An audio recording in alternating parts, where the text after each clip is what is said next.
Singenile isipheko eNkandla eMandaba njengoba sazi ukuthi ngomhla ka-15 zobe ziwushaya laphaya eNkandla eMandaba i-icon kaMaskandi uKhuzani umfo kaMpungose iyashada ngomhla ka-15.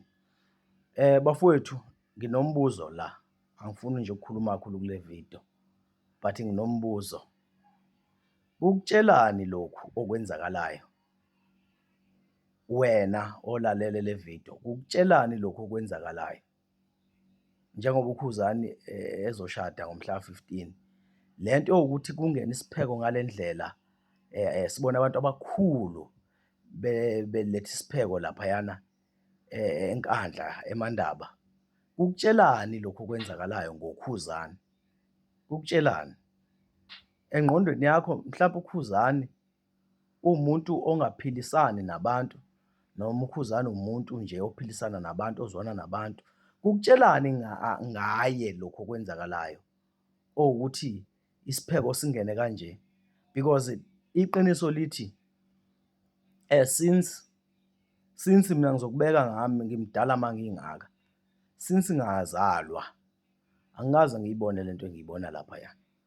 Le yenzeka laphaya ngiyayiqala ngqa.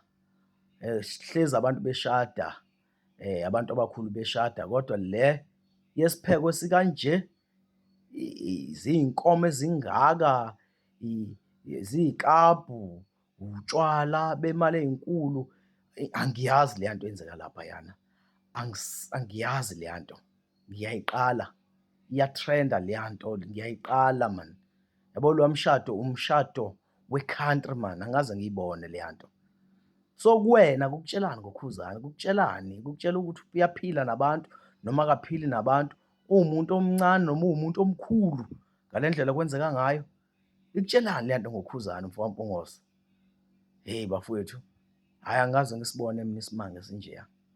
Hhayi ngiyasiqala mina, angisalindi impendulo, hhayi bengizobuza, angifuni nokuze ngibabaze ngikhulume kakhulu mani, kodwa ngithi angizobuza kunina, kunitshelani? Kunitshelani ngoKhuzani lokhu okwenzakalayo?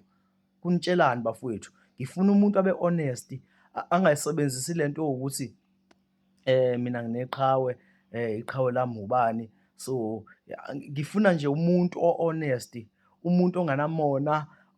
Ngifuna abantu nje abazophendula, umuntu onganamona, umuntu o-honest, umuntu futhi oyisebenzisayo lento engaphansi lento ingqondo. Angifuni labantu abaphusha i-negativity kakhulu. Ngifuna nje umuntu ozongiphendula nje i-answer straight, e-honest leyo answer.